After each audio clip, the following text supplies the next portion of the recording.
الله من الشيطان الرجيم. بسم الله الرحمن الرحيم. تبارك الذي بيده الملك وهو على كل شيء قدير. الذي خلق الموت والحياة ليبلوكم أيكم أحسن عملا وهو العزيز الغفور. الذي خلق 7 سماوات طباقا ما ترى في خلق الرحمن من تفاوت فارجع البصر هل ترى من فطور ثم ارجع البصر كرتين ينقلب إليك البصر خاسئا وهو حسير. صدق الله العظيم. اس وقت آپ کے جانے پہچانے اسکالر اقبالیات جناب محمد ضیاء الدین نیّر صاحب تشریف فرمائے. ہمارے لیے بڑی خوشی کی بات ہے کہ جناب ضیاء الدین نیّر صاحب نے ہمیں شاید 100-150 محفلوں سے نوازا ہے، اور اب کہ انہوں نے غیر معمولی اہمیت کا عنوان دیا ہے. یوں تو ہمیشہ ہی اچھے عنوان دیتے ہیں، لیکن اب جو عنوان ہے وہ حالات حاضر کا پس منظر کا خیال کرتے ہوئے، اور خود اس بات کا بھی کی طرف بھی توجہ کیجیے کہ ان کا نام خود محمد سے شروع ہوتا ہے، محمد ضیاء الدین نیّر، اور عنوان دیا ہے حرمت ماں نام مصطفیٰ. سرکار دو عالم کے نام سے ہماری عزت شوکت جو کچھ بھی ہے وہ سرکار دو عالم کے نام گرامی سے ہے. تو اس قدر اہم عنوان ہے کہ طبیعت چاہتی ہے کہ گھنٹوں بیٹھ کے اس پہ سنیں، لیکن حالت ظاہر ہے کہ آپ کو معلوم ہے کہ اوقات کی تنگی رہتی ہے اور 40 پہ ختم کر دینا پڑتا ہے، کیونکہ 45 پہ اذاں ہو جاتی ہے. حضرات، یہ بات کہ ہماری اس محفل میں بعض اہم شخصیتوں نے شرکت کی تھی، اور یا تو وہ اللہ کو پیارے ہوئے یا پھر ہیں تو جب کبھی موقع ملتا ہے ہمیں نوازتے ہیں اپنے خطاب سے. چنانچہ اس بات کی بھی میں آپ کو اطلاع دیتا ہوں، ضیاء الدین شکیب صاحب کا ایک اہم رول رہا ہے. وہ لندن میں رہتے ہیں، 10 مہینے کے لیے، 2 مہینے کے لیے حیدرآباد آتے ہیں، تو وہ آ چکے ہیں 1-2 دن قبل. دوسری اطلاع آپ کے لیے یہ ہے کہ ہمارے روح رواں اس محفل کے کہیے افتخار حسین صاحب، وہ حج عمرے کے لیے گئے ہوئے ہیں، اور انہوں نے کعبے کے سامنے بیٹھ کر مجھ سے فون پہ گفتگو کی اور یہ کہا کہ ہمارے ساتھیوں سے کو پیام سلام پہنچائیے کہ میں سب کے لیے دعا کر رہا ہوں. تیسرا اعلان یہ ہے کہ ہماری مکہ مسجد سوسائٹی کی جانب سے جو شروع کیے ہیں 2 محافل تو ہو چکے تاریخ اسلام کے، اور 2 ہو چکے شریعت انفارمیشن کے. اب جو اتوار کے دن 3:30 بجے ایک مشہور و معروف مفتی صاحب، مفتی عرفان صاحب، وہ مخاطب کر رہے ہیں تاریخ حفاظت قرآن مجید. 3:30 بجے اتوار کو آنا نہ بھولیے. مکہ مسجد کے کانفرنس ہال میں جو لائبریری کے اوپر ہے یہ خطاب ہوگا. میں آپ کا زیادہ وقت لیے بغیر یہ بتاؤں گا کہ اس محفل کا آغاز حافظ بخاری محمد برکت اللہ صاحب پیشمام مسجد اعظہ کی قرأت کلام پاک سے ہوا، اور اگلے اعلامیہ جو ہے شاید ہمارے نور الدین صاحب لانے کے لیے گئے ہیں، کیونکہ شبیر احمد صاحب ٹکر کھا کے اس محفل کے جو انتظامات دیکھتے ہیں، اعلامیہ بناتے ہیں، وہ ذرا ٹکر سے گھر پڑے ہوئے ہیں، تو اس کا کام جو ہے ان کا دوسرے دیکھ رہے ہیں. تو اس میں نور الدین صاحب سپروائزر گئے ہوئے ہیں. ممکن ہو کہ ہماری اس محفل کے ختم ہونے سے پہلے آپ کو اگلے ہفتے کے اعلامیہ مل جائے. ایک گزارش اور ہے کہ سامنے کے کرسیاں خالی رہیں تو ہمارے مقررین کو اچھا نہیں معلوم ہوتا، تو ذرا مہربانی کر کے سامنے کے کرسیوں پہ آ جائیے، بعد میں آنے والوں کے لیے پیچھے کرسیاں چھوڑ دیجیے. جزاک اللہ. بسم اللہ الرحمن الرحیم.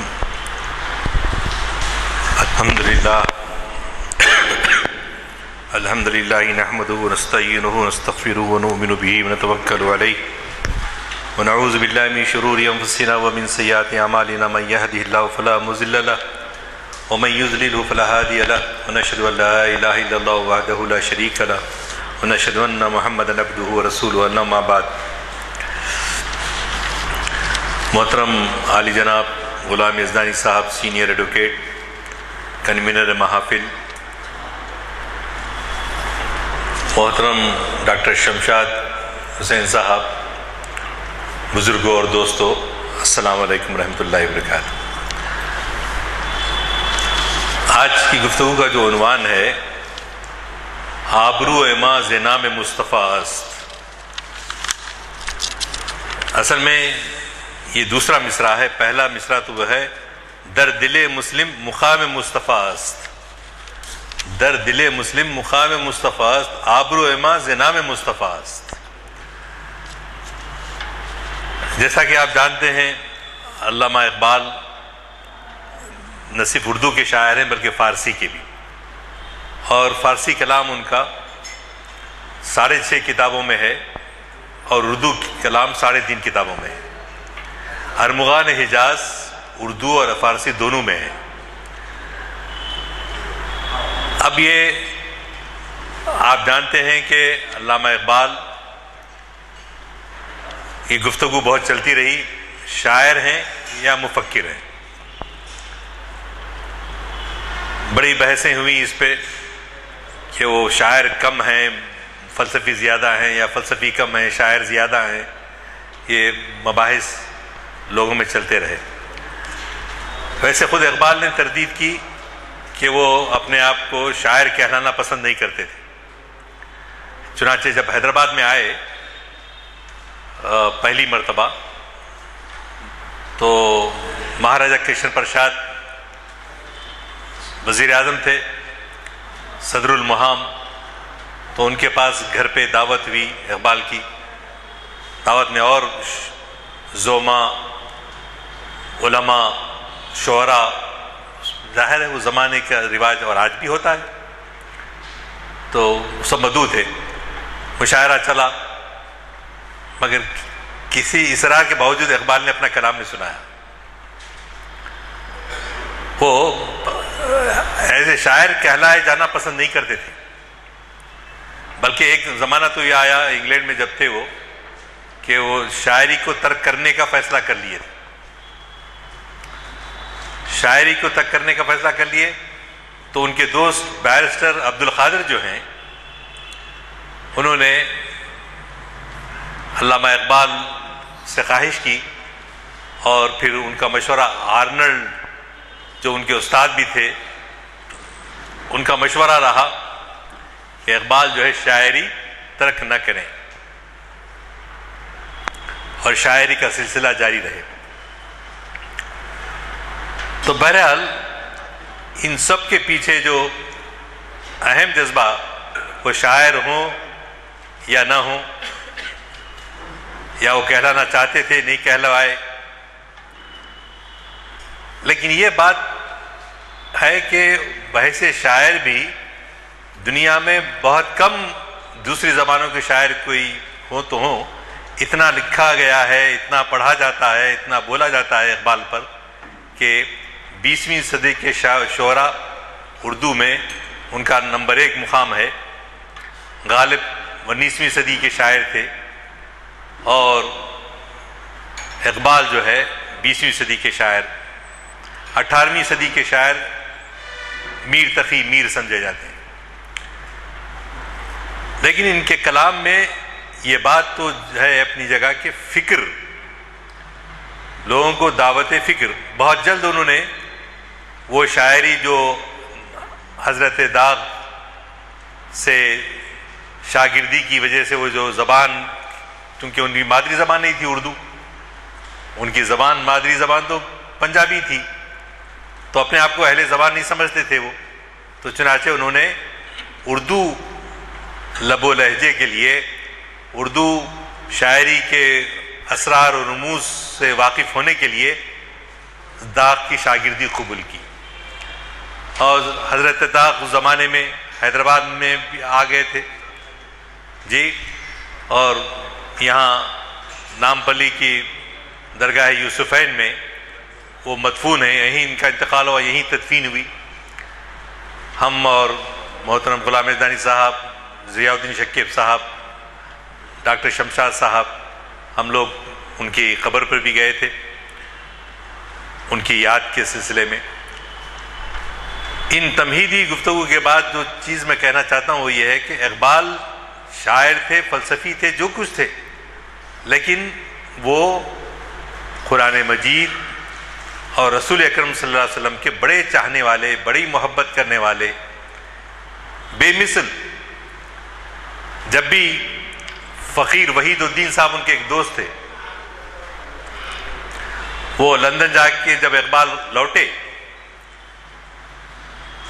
2005 میں تو ان سے ملنے گئے، میرا دوست آیا ہے وہاں لندن سے بیرسٹر اللہ ہو کر، ملنے کے لیے گئے فقیر وحید الدین ان کے گھر پہ، تو بہت سارے بڑی ایک جوش و خروش سے مصافحہ ہوا، معانقہ ہوا، گلے ملے، اور دوست تھے۔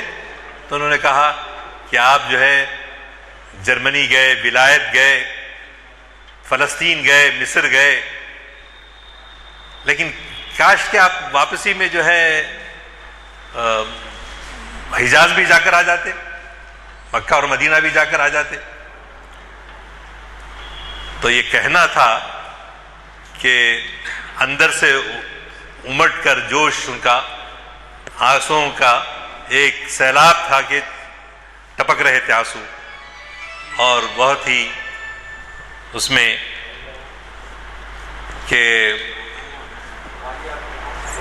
اس کا جواب یہی تھا ان کے پاس کہ بعد میں انہوں نے کہا کہ میں ضمناً، ارے چونکہ پڑھنے کو گیا تھا جی، یا یہ واقعہ اس زمانے کا نہیں ہے بلکہ گول میز کانفرنس کا وقت کا، گول میز کانفرنس 1930 عیسوی میں ہوئی تھی وہاں پر لندن میں، جس میں گاندھی جی بھی گئے تھے، محمد علی جوہر بھی گئے تھے، جنہوں نے اپنے وطن کو بغیر آزادی کے لوٹنا مناسب نہیں سمجھا اور وہیں انتقال کر گئے۔ کون؟ مولانا محمد علی جوہر۔ اس زمانے میں اقبال بھی مدعو تھے گول میز کانفرنس میں، تو اسی سے لوٹے تھے فقیر وحید الدین صاحب کے کہنے پر کہ کیوں جو ہے آپ مکہ مکرمہ اور مدینہ منورہ نہیں گئے، جاتے زیارت ہو جاتی۔ تو اقبال کو بہت رونا آیا، بہت رونے لگے، اور انہوں نے کہا کہ میں ضمناً چونکہ وہاں گیا تھا اس لیے وہاں جانا نہیں چاہتا تھا، بلکہ خاص طور سے اس کا ارادہ کر کے وہ ایسا مبارک سفر ہے کہ اس کو ایسے ہی نہیں جایا جا سکتا۔ اور ایسے عاشق رسول اقبال کہ ان کے لیے یہ ممکن ہی نہیں تھا کہ جو ہے وہ لندن چونکہ گئے تھے سفر میں چلے جاتے۔ اس سے پہلے آپ سنے ہیں کہ ذوق و شوق انہوں نے جو نظم لکھی تھی وہ اسی سفر فلسطین کی یادگار ہے، جب وہ فلسطین گئے اور فلسطین میں اتفاق سے شب معراج تھی، مفتی امین الحسینی صاحب سے ان کی ملاقات رہی، اور وہاں پہ انہوں نے وہ اشعار کہے جو غیر معمولی اشعار ہیں۔ ذوق و شوق اقبال کی بہت ہی خاص نظم ہے۔ تو عزیزان گرامی، اسی طرح وہ پسند نہیں کرتے تھے کہ حضور سے ان کو والہانہ محبت تھی۔ اسی طرح ایک مرتبہ ہوا یہ، ایک نووالد صاحب ان سے ملنے کے لیے آ گئے، مشہور آدمی تھے، جیسا لوگ ملنے چلے جاتے وہ بھی آ گئے۔ آ کے انہوں نے کہا، دوران گفتگو محمد صاحب کہا انہوں نے صلی اللہ علیہ وسلم، صرف محمد صاحب کہنا تھا کہ اقبال جو ہے غصے میں آ گئے، ایسے بے ادبی سے نام لیا جاتا ہے؟ تو چنانچہ وہ صاحب کو جو ہے مجلس سے خارج کر دیے، باہر بڑھا دیا کہ تم نے حضور اکرم صلی اللہ علیہ وسلم کا نام اس احترام سے نہیں لیا جیسا کہ وہ اس بات کا متقاضی ہے۔ تو علامہ اقبال کو غیر معمولی محمد رسول اللہ صلی اللہ علیہ وسلم سے عشق تھا، اور اس عشق کے بارے میں اکثر جب بھی ذکر چھڑ جاتا، جتنے بھی لوگ ان کے پاس زیارت کے لیے گئے ہیں، ملنے گئے ہیں، تو دیکھتے تھے کہ جب بھی ذکر آتا تو وہ یہی کہتے کہ اب جو ہے رسول اللہ صلی اللہ علیہ وسلم کا نام ذکر آیا کہ ان کی کیفیت ایک بیتابی کی ایک بیتاب بے چین ہو جاتے تھے۔ تو چنانچہ ایک مرتبہ یہاں پر بھی میں سمجھتا ہوں مہینہ دو مہینے پہلے کسی نے سوال کیا مجھ سے کہ بھئی وہ حج کو کیوں نہیں گئے، تو ایسے سوالات نہیں ہے کہ ایک تو انفرادی معاملہ ہے ان کا پہلے تو، دوسری بات یہ ہے کہ وہ جانے کے لیے پورا سامان تیار کر رہے تھے، لیکن انہوں نے اپنے خیال میں، اپنی فکر میں جو زیارت رسول اللہ کی ہے، جو حجاز میں حاضری دی ہے، وہ جذبات ایک ہم جیسے لوگ وہاں جا کر بھی ہم کو نہیں آتے، وہ کیفیت ہماری نہیں ہوتی، کاش کہ وہ ہماری کیفیت ہو جائے والہانہ طور پہ۔ تو بہرحال اب آج کل جو ہے یہ مسلم پرسنل لا بورڈ کے تحت آپ دیکھیں پورے ہندوستان میں اب اس کرنسی کا معاملہ آ گیا تو معاملہ ذرا ٹھنڈا پڑ گیا، ورنہ میڈیا کے اندر جو ہے تحفظ شریعت کے سلسلے میں بڑے احتجاج ہوئے۔ اس کی وجہ کیا ہے؟ اس کی وجہ یہ ہے کہ اللہ تعالیٰ نے ارشاد فرمایا قرآن مجید میں، قل ان ھدی اللہ ھو الھدی وامرنا لنسلم لرب العالمین، کہو حقیقت میں اور صحیح رہنمائی تو صرف اللہ کی رہنمائی ہے۔ اللہ ہمارا پیدا کرنے والا ہے، اور جیسا ہی پیدا کیا حضرت آدم علیہ السلام کو، ان کو نبی بنایا کہ تم دنیا میں جانے کے بعد زندگی کیسے گزارنا چاہیے۔ روز اول سے انسان کی تخلیق کے بعد ہی اللہ تعالیٰ نے اس کے رہنے سہنے کے لیے شریعت طریقت جو تھی ابتدائی زمانے سے حضرت آدم علیہ السلام سے لے کر حضور اکرم صلی اللہ علیہ وسلم تک مختلف علاقوں میں، کہاں ایون ہندوستان کے اندر بھی، کیوں کہ قرآن میں آیا لِكُلِّ قَوْمٍ ہاد، ہم نے ہر قوم میں نبی بھیجے ہیں۔ کون فرما رہے ہیں؟ اللہ تعالیٰ فرما رہے ہیں ہم نے ہادی بھیجے ہیں، ہدایت کرنے والے بھیجے ہیں۔ تو یقیناً ہندوستان کی سرزمین بھی یہ ہدایت کرنے والوں سے خالی نہیں رہی ہوگی، لیکن ہوا کیا ہے؟ ان کی تعلیمات کو مسخ کر دی، اس میں تحریف کر لیے، تحریف کر کے جو بنیادی تعلیم وحدانیت کی آتی ہے، توحید کی آتی ہے، لیکن اس توحید کی جگہ پہ جیسا ہم قرآن مجید میں 25 انبیاء کے واقعات پڑھتے ہیں، 25 انبیاء کا ذکر قرآن میں آیا، لیکن اور باروں میں جن کے نام نہیں دیے، سورہ یاسین میں پڑھیے آپ، مرسلین کا ذکر آیا 22ویں پارے کے آخری آیتوں کے اندر۔ تو اللہ نے ہر جگہ نبی کو بھیجے۔ مثال کے طور پر اللہ نے گوتم بدھ کو بھی، ہمارے یزدانی صاحب ان کے شاگرد رہے ہیں یا دیکھے ہیں ان کو، کون؟ ہمارے النبی الخاتم کے لکھنے والے مناظر حسن گیلانی رحمۃ اللہ علیہ، انہوں نے کہا کہ یہ جو کپل وستو ہے قرآن مجید میں آیا ذوالکفل، کفل اور کپل میں جو ہے چونکہ الفاظ کے لحاظ سے وہ پے اس میں ہے، پے اس میں نہیں ہے، تو ذوالکفل سے مراد ہو سکتا ہے کیونکہ ان کی لاٹیں جو ملی بعد میں، اس زمانے میں پیپر نہیں تھا جی، کس پہ ہوتا تھا؟ پتھروں پہ لکھتے تھے۔ ان کی تعلیمات کیا تھی؟ وحدانیت کی تعلیم تھی، توحید کی تعلیم تھی، اور حضور اکرم صلی اللہ علیہ وسلم سے آنے سے 200 سال پہلے آئے ہوں، تقریباً ان کا زمانہ اور حضرت عیسیٰ علیہ السلام کا زمانہ ایک ہی زمانہ ہے تقریباً۔ 50-60 سال کا فرق ہوگا. حضرت جب گوتم بدھ دنیا سے جا رہے تھے، بیمار ہو گئے،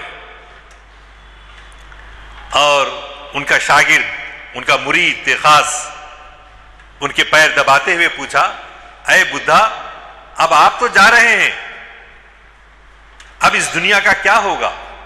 انسانوں کو کون ہدایت دے گا؟ کون ان کی رہنمائی کرے گا؟ تو بدھا نے کہا، میں جانے کے لیے آیا تھا، جا رہا ہوں،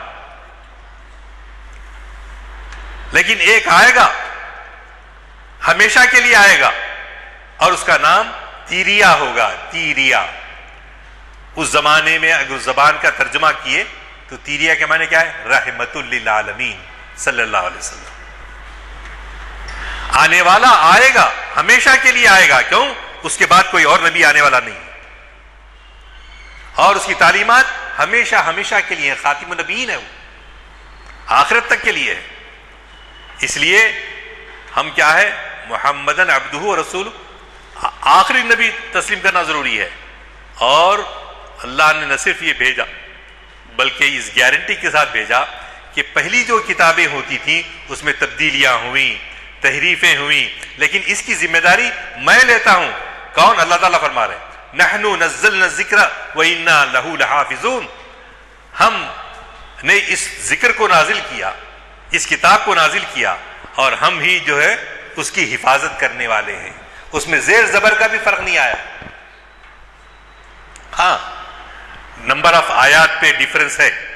نمبر آف آیات یعنی کسی نے کہا یہ ایک آیت ہے، کسی نے کہا نہیں یہ 2 آیتیں ہیں، کسی نے کہا بسم اللہ الرحمن الرحیم ہر سورے کی ابتدا میں ہے تو 113 جو ہے اس میں شامل کرنا چاہیے. تو ہم لوگ جو تسلیم کرتے ہیں ہندوستان کے رہنے والے، اس کو 6666 آیتیں ہیں. اور کوفے میں الگ ہے اس زمانے کے اعتبار سے. قرآن میں کوئی فرق نہیں ہے، زیر زبر میں کوئی فرق نہیں ہے، کوئی کمی بیشی نہیں کی گئی ہے، صرف نمبر آف آیات میں ڈفرنس پایا جاتا ہے. اسی طرح تو رسول اکرم صلی اللہ علیہ وسلم آخری نبی بنا کر بھیجے گئے، اور ہمارا ایمان بنیادی طور کیا ہے؟ ہم کو رسول اللہ صلی اللہ علیہ وسلم سے بے پناہ محبت ہونا چاہیے. اگر محبت نہیں ہے، بجھی عشق کی آگ اندھیر ہے، مسلمان نہیں راک کا ڈھیر ہے. اگر ہم کو ہمارے دلوں میں رسول سے محبت، ایک وقت حضرت عمر رضی اللہ تعالیٰ عنہ نے فرمایا، اے اللہ کے رسول صلی اللہ علیہ وسلم، میں آپ کو بہت چاہتا ہوں، میں جو ہے میرے بچوں سے زیادہ، میرے مال و دولت سے زیادہ، سب سے زیادہ چاہتا ہوں. تو حضور اکرم صلی اللہ علیہ وسلم نے، کیا تم اپنے آپ سے بھی زیادہ مجھ سے چاہتے ہیں؟ حضرت عمر نے کہا نہیں، اپنے آپ سے زیادہ تو نہیں چاہتا. تو بولے نہیں، تم اپنے آپ سے بھی زیادہ مجھ سے چاہنا. تو یہ کیفیت چند دنوں کے بعد ان کی پیدا کی انہوں نے. اس کے بعد کہا الآن، کہا الآن بولے تو ناؤ، اب میں اپنی جان سے بھی زیادہ آپ کو چاہتا ہوں. تو محمد رسول اللہ صلی اللہ علیہ وسلم نے فرمایا اب تمہارا ایمان مکمل ہوا، اب تمہارا ایمان مکمل ہوا. ہم اپنا جائزہ لیں، ہم اپنا جائزہ لیں. آبرو ما زنا میں مصطفیٰ است. محمد رسول اللہ صلی اللہ علیہ وسلم کے نام کی وجہ سے ہماری آبرو ہے، ہماری عزت ہے، ہمارا مقام ہے. ہمارے لیے ہمارے آقا نے کیا کیا نہیں کیا، کیا کیا قربانیاں نہیں دی. جی، بی بی عائشہ صدیقہ رضی اللہ تعالیٰ عنہ نے پوچھا، آپ کو اپنے مشن میں سب سے زیادہ تکلیف آپ کو کب پہنچی؟ آپ کے 23 سالہ دور نبوت میں. تو حضور اکرم صلی اللہ علیہ وسلم نے کہا مجھے اے عائشہ سب سے زیادہ تکلیف طائف کے میدان میں پہنچی. کیوں کہ جب آوارہ لڑکے مجھ پہ پتھر پھینک رہے تھے اور میری ایڑیاں جو ہے کٹ کر خون کی وجہ سے منجمد ہو کر چپل میں پیوست ہو گئے، اس وقت مجھے غشی سی آ گئی تھی. اے عائشہ سب سے زیادہ تکلیف مجھے طائف کے میدان میں تھی. ہمارے آقا نے کتنی مشکلیں نہیں جھیلی. ایک مرتبہ یہ ہوا کہ ابو جہل نے ان کے گلے میں رسی ڈال دی، پھندا ڈالا اور ایسا خوب پیچ دیا، آنکھیں نکل کر باہر آ گئیں. یہ کیفیت تھی. کسی نے جا کے حضرت سید حمزہ رضی اللہ تعالیٰ عنہ سے کہا کہ دیکھو تمہارے بھتیجے کو تمہارا بھائی اس طرح سے اذیت پہنچا رہا ہے. جب تک حضرت حمزہ سید الشہداء ایمان نہیں لائے تھے، وہ سیدھے آئے، آ کے تیر کمان لے کے اس کے سر پر ماری، ابو جہل کے مار کے جو ہے اس کو زخم بھی آ گیا. آ کے حضور سے کہنے لگے تم کو جو تکلیف پہنچائی، تمہارا بدلہ، تمہارا انتقام میں نے لے لیا ہے. تو ہم اپنے آقا پر قربان جائیں. ہمارے آقا کا کیا جواب تھا؟ کوئی مسرت کا اظہار نہیں کیا انہوں نے. مجھے اے چچا جان، آپ نے میرا انتقام لیا، لیکن مجھے خوشی تو اس وقت ہوگی جب آپ حلقہ بگوش اسلام ہو جائیں. حلقہ بگوش اسلام ہو جائے. میں انتقام سے خوش نہیں ہوا. اللہ اکبر. یہ بے نفسی اور کون اتنا حساس قلب رکھنے والا انسان، کیسا حساس کہ ایک یہودی بوڑھا چل رہا ہے اور حضور اکرم صلی اللہ علیہ وسلم کی عادت کیا تھی معلوم ہے؟ ذرا تیز چلتے تھے آپ. کیسے؟ پنجوں پہ پنجے ایڑی پوڑی نہیں ٹکاتے تھے. جلدی جلدی جلدی. آپ نے کیا کر دی؟ رفتار اپنی چھوٹی سست کر دی. سلولی آپ منہ ہونے لگے. تو صحابہ نے پوچھا اے اللہ کے رسول، آپ اتنے روز تیز چلنے والے، آپ اتنے سلو کیوں چل رہے ہیں؟ کیا تم اس یہودی بوڑھے کو نہیں دیکھتے ہو؟ اگر میں تیز چل کے اس کو کراس کر دوں تو اس کو یہ خیال آئے گا کہ اگر میں جوان ہوتا تو اس جوان کی طرح میں بھی تیز چل سکتا تھا. اس کو اپنے بڑھاپے کا احساس نہ ہو جائے. اس قدر حساس دل، انسانیت کے لیے تڑپنے والا دل.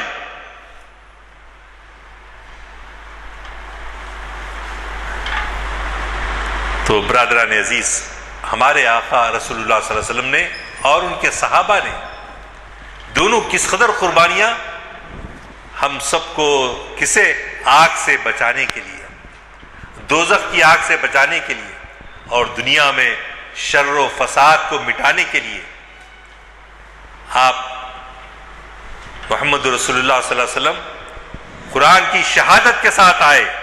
وما ارسلناک الا کافۃ للناس بشیرا ونذیرا. ہم نے تمہیں بھیجا ہے اللہ کے رسول ساری انسانیت کے لیے، صرف مسلمانوں کے نہیں ہے. رسول اللہ سب کے ہیں، سب کو ان کا پیغام دینا ہے. لیکن ہم کیا ہے؟ وہ پیغام دینا تو دور کی بات ہے، ہم خود مسلکوں میں بٹ رہے ہیں. ہم جو ہے اسلام کو ٹکڑیوں میں بانٹ رہے ہیں. انہوں اونچا پائجامہ پہنے، انہوں نیچا پائجامہ پہنے، انہوں جو ہے نماز پڑھتے ہوئے ٹوپی پہنے، نماز پڑھتے ہوئے ٹوپی نہیں پہنے. انہوں جو ہے پائجامہ ان کا اونچا نیچے پائجامہ تھا. مختلف قسم کی بات. انہوں فاتحہ دلانے والے ہیں، انہوں فاتحہ نہیں دلانے والے ہیں. تو بہت ساری چیزیں کیا ہے اسلام میں. ہم لوگ آئے تو یہ تھے کہ سب مسلمان، سب انسان ایک ہی ہیں. منفعت ایک ہے اس قوم کی، نقصان بھی ایک ہی. سب کا نبی، دین بھی، ایمان بھی ایک. قرآن بھی کچھ بڑی بات ہوتی جو ہوتے مسلمان بھی ایک. منفعت ایک ہے اس قوم کی، نقصان بھی ایک ہی. سب کا نبی، دین بھی، ایمان بھی ایک. حرم پاک بھی، اللہ بھی، قرآن بھی ایک. کچھ بڑی بات کی ہوتی جو مسلمان بھی ایک. اور ایک جگہ جب لڑائی میں جو ہے شریک ہو جاتے تو کس طرح سے آ گیا عین لڑائی میں اگر وقت نماز، آ گیا عین لڑائی میں اگر وقت نماز. قبلہ روحوں کے زمیں بوس ہوئی قوم حجاز. ایک ہی صف میں کھڑے ہو گئے محمود و ایاز. نہ کوئی بندہ رہا اور نہ کوئی بندہ نواز، بندو صاحب و محتاج و غنی ایک ہوئے، تیری سرکار میں پہنچے تو سبھی ایک ہوئے۔ جس طرح سے ہم صف میں کھڑے ہوتے ہیں تو کوئی امیر غریب، کالا گورا، بادشاہ رعایا، وزیر یا نہیں، سب ایک ہی صف میں کھڑے ہو گئے محمود و ایاز، نہ کوئی بندہ رہا اور نہ کوئی بندہ نواز، تیری سرکار میں پہنچے تو سبھی ایک ہوئے، بندہ و صاحب و محتاج و غنی ایک ہوئے۔ اور اللہ کے رسول صلی اللہ علیہ وسلم مسجد نبوی میں ایک کالی عورت، کہیں کی صومالیہ کی ہوں گی، نائجیریا کی ہوں گی، کہیں سے، ان روز کیا کرتی تھی؟ جھاڑو کش تھی، جھاڑو دیتی تھی۔ تو ایک دن اس کا انتقال ہو گیا۔ اب صحابہ نے کہا اس کی اطلاع رسول اللہ کو کیا دینا ہے، ایک معمولی عورت تو تھی وہ، اس کی خبر کیا دینی ہے؟ تو صحابہ نے کیا کیا، اس کی تجہیز و تکفین و تدفین کر لی، بغیر حضور کو صلی اللہ علیہ وسلم کو اطلاع دیے بغیر۔ دوسرے دن سرکار مسجد میں تشریف لائے، اور انہوں نے کہا کہ مجھے، ارے وہ کہاں ہے بھائی، وہ فلاں عورت جو کام کرتی تھی کہاں ہے؟ تو لوگوں نے بتایا اس کا انتقال ہو گیا اور ہم نے دفن کر دیا۔ تو دیکھیے آپ، ایک معمولی جھاڑو دینے والی عورت، اللہ کے رسول اس کی خبر کا پتہ پوچھ کر اس کی خبر پر جاتے ہیں اور وہاں جا کر نماز جنازہ پڑھتے ہیں اس کی خبر پر، اور اس کی مغفرت کے لیے دعا کرتے ہیں۔ اور ہمارے پاس کیا ہے؟ انہوں بڑے انہوں چھوٹے، انہوں مرسیڈیز میں بیٹھنے والے، انہوں جو ہے غریبوں کو پوچھتے ہی نہیں، میں مرسیڈیز میں پاؤں۔ تو یہ ہماری تعلیمات، ہمارے آقا رسول اللہ صلی اللہ علیہ وسلم نے ہم کو کیا سکھایا، اور ہمارا کیا حال ہے؟ انصاری قریشی نارتھ انڈیا میں، جسٹس صاحب جانتے ہیں، وہاں پر مسلمان بٹ رہے ہیں، اور ہمارے پاس یہ لعنتیں آئیں۔ ہونا تو یہ چاہیے تھا کہ اس ہندوستان میں جہاں ذات پات کا نظام ہے، برہمن یہاں سے اوپر سے پیدا ہوا، چھتری ذرا یہاں منہ سے پیدا ہوا، ویش اور پیروں کے پاس سے شودر پیدا ہوا۔ آپ دیکھیے کسی کے کرمنل کرائم پر بھی ان کے پاس، برہمن کے پاس کیا ہے؟ اگر کوئی شودر کرا تو اس کو سزائے موت دی جائے گی، لیکن اگر کوئی برہمن کرا صرف اس کا سر مڈایا جائے گا۔ تو یہ ذات پات ایک انسان کو صرف اس لیے کہ وہ اس خاندان میں پیدا ہوا، اس قبیلے میں پیدا ہوا۔ اور قرآن کیا کہتا ہے؟ یا ایھا الناس انا خلقناکم من ذکر و انثی وجعلناکم شعوبا وقبائل لتعارفوا ان اکرمکم عند اللہ اتقاکم ان اللہ علیم خبیر۔ اے انسانوں، ہم نے تمہیں مرد اور عورت بنا کر پیدا کیا، وجعلناکم شعوبا وقبائل، اور تم کو فلاں قبیلے میں وہاں پیدا کیا تاکہ جان پہچان سکو، تمہاری شناخت رہے۔ اس لیے نہیں کہ تم بڑے ہیں تم چھوٹے ہیں، بڑائی کس پر ہے؟ ان اکرمکم عند اللہ اتقاکم، تم سب میں اللہ سے زیادہ ڈرنے والا سب سے زیادہ محترم ہے، اس کو اکرام حاصل ہے، اس کا مرتبہ مقام بڑا ہے۔ تو یہ چیزیں ہمارے سماج کے اندر، ہماری خاندانوں کے اندر عملی طور پہ معلوم ہونا چاہیے۔ بہادر یار جنگ گئے تھے کھمم ضلع میں، وہ کرنے کے تبلیغ اسلام کرے، اور تبلیغ اسلام کرنے کے بعد ہوا یہ کہ لوگوں کو بتا دیا کہ بھئی نو مسلم ہیں، یہ تمہارے نئے بھائی ہیں، ان کے ساتھ اچھا سلوک کرنا۔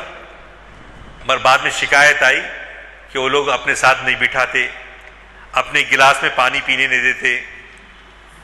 جی، جس طرح برہمن جو ہے، گاؤں میں کنویں ہوتے تھے پہلے، نظام کے زمانے کے کنویں، اب جو ہے ختم ہو گئے بہت سارے، تو وہاں پر پانی لینا ہے تو وہ برہمن جہاں پانی پیتا ہے وہ نچلی ذات والے لوگ آ کے پانی نہیں پی سکتے تھے۔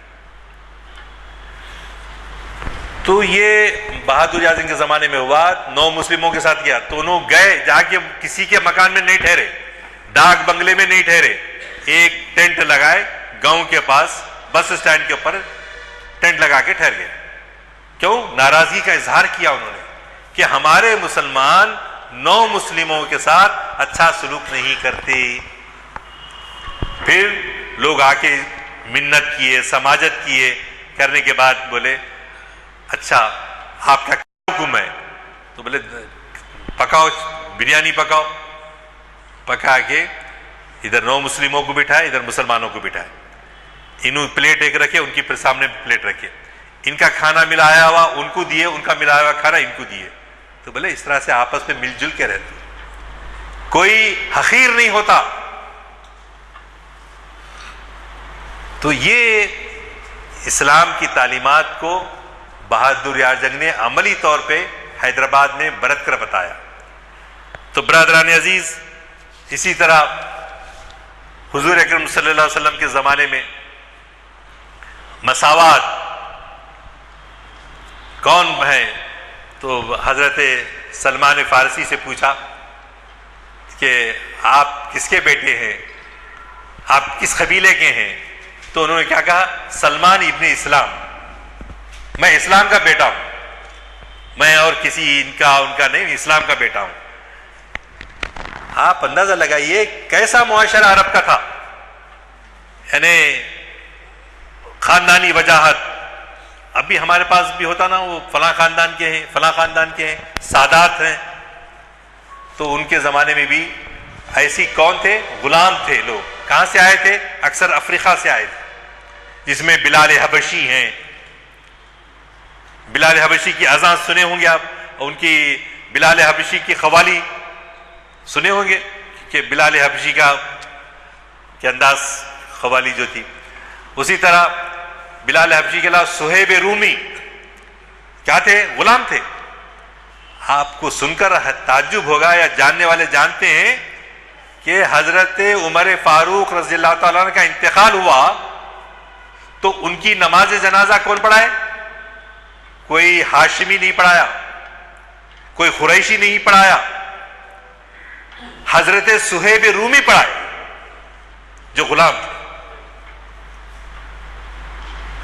ہمارے پاس کیا ہوتا ہے؟ اعزاز ڈگریوں کی بنیاد پر اعزاز، وہ پی ایچ ڈی ہیں، ڈاکٹر ہیں، فلاں ہیں، اس لیے، یا مرشد ہیں، اچھا لباس ہے تو ان کو شادی میں آگے کی صف میں بٹھانا، نہیں بٹھائے تو جو ہے ناراض ہو جاتے. حالانکہ کیا حکم ہے؟ ایک ہی صف میں کھڑے ہو گئے محمود و ایاز، نہ کوئی بندہ رہا اور نہ کوئی بندہ نواز.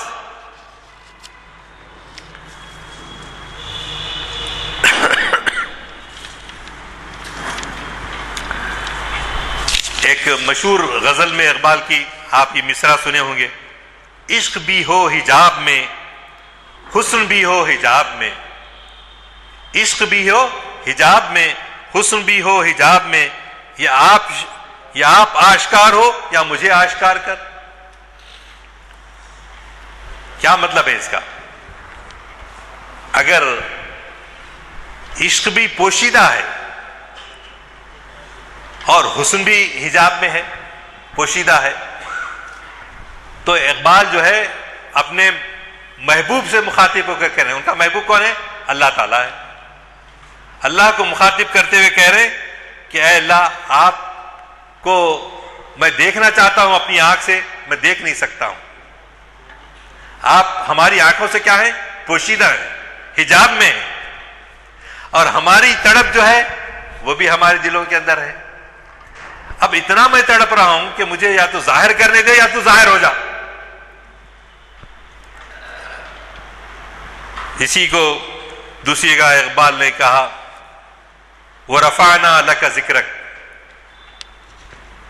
قرآن میں آیت میں آیا وَرَفَعْنَا لَكَ ذِكْرَكَ، ہم نے آپ اے حبیب، ہم نے آپ کے ذکر کو بلند کیا.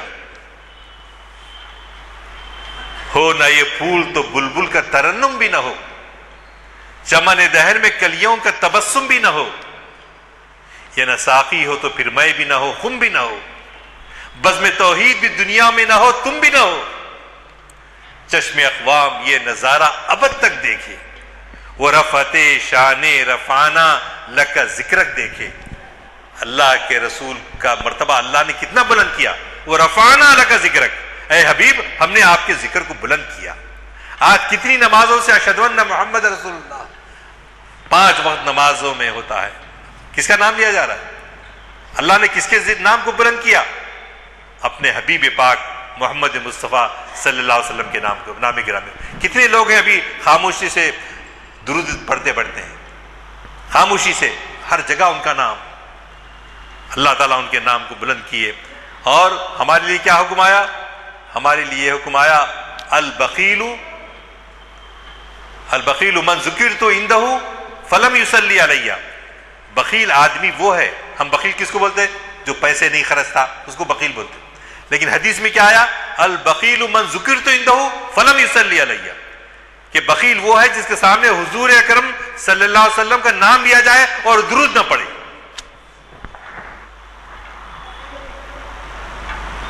اور اللہ تعالیٰ ایک درود پڑھنے والوں کو 10 درود کا بدلہ دیتے.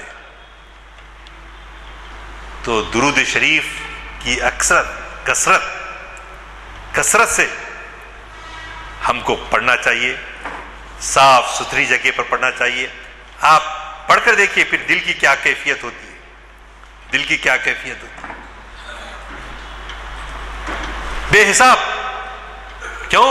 اللہ تعالیٰ فرماتا ہے ان اللہ و ملائکتہ یصلون علی النبی یا ایھا الذین آمنوا صلوا علیہ وسلموا تسلیما.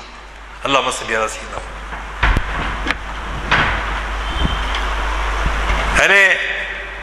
اللہ تعالیٰ کے کام، اللہ تعالیٰ جو اپنے حبیب پہ درود بھیجتا ہے تم بھی درود بھیجو. یعنی تم وہی کام کریں گے جو اللہ کرتا ہے اپنے حبیب کے اوپر. تو برادران عزیز، ہم کو ہمارے آقا محمد رسول اللہ صلی اللہ علیہ وسلم کا دیدار نصیب ہو. آپ جانتے ہیں کہ اقبال کے پاس، اقبال جو ہے 10-12 سال کے تھے. بچے کیسے ہوتے؟ شرارت میں. تو ایک فقیر آیا، کشکول، دیکھے ہوں گے آپ، کشکول رہتا چھوٹا سا کالا فقیر کے پاس. وہ کشکول میں اس زمانے میں نوٹوں کا معاملہ تو تھا نہیں، نوٹاں آج بھی نہیں مل رہے ہیں، نوٹوں کا معاملہ تو تھا نہیں. وہاں 54 58 پیسہ 2 پیسے حالی کردار کیا تھا نہیں معلوم، وہ لوگ ڈالتے تھے. ہم بھی مسجدوں میں ڈبے میں چھناچھنی چاہتی آواز، 58 100 روپیوں کی آواز نہیں آتی، وہ اکثر کہاں جمع ہوتے نہیں معلوم. تو اقبال کے گھر پہ فقیر آیا، تو ابھی بچہ تھا، تو انہوں نے کیا کیا، ایک ڈنڈا لے کے وہ فقیر کے ہاتھ میں جو کشکول تھا اس کو ایسا مار دیا. کیا ہو گیا؟ وہ فقیر کے ہاتھوں سے نکل کے نیچے گر گیا. اور وہ فقیر جو ہے پھر پیسوں کو چن رہا ہے، چن کے اپنے کشکول میں ڈال رہا ہے. یہ نظارہ کون دیکھ رہے؟ ان کے والد، اقبال کے والد. تو بہت افسوس ہوا ان کو، آنکھیں آنسوؤں سے بھر آئیں، اور اپنے بیٹے کو قریب بلا کر کہا، دیکھو اقبال، تم نے یہ جو حرکت کی ہے بہت بڑی غلط حرکت کی ہے. ایک غریب کا دل دکھایا ہے تم نے.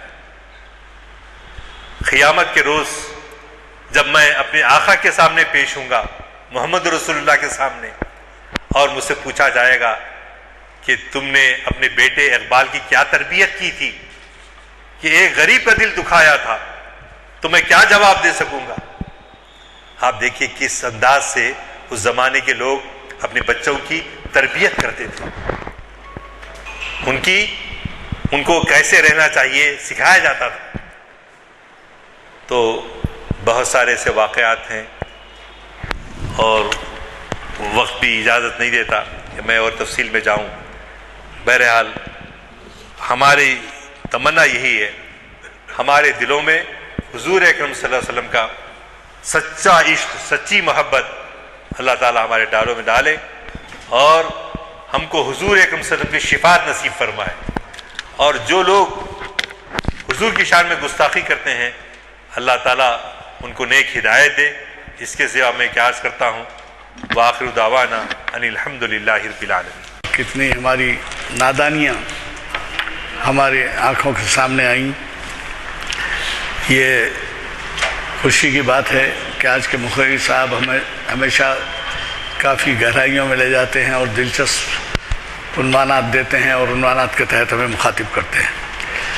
2-3 گزارشات ہیں۔ ایک تو یہ ہے کہ ہمارے جو 2 دسمبر تا 7 دسمبر کے اعلامیے ہیں وہ چھپ کے آ گئے ہیں۔ جن اصحاب کو نہ ملے ہوں وہ لے لیں، نہ صرف یہ بلکہ زائد لیں تاکہ آپ دوسروں تک ہمارا پیام پہنچا سکیں ان محافل کے بارے میں۔ اور ایک عرض کرنا یہ ہے کہ اتوار کے دن محفل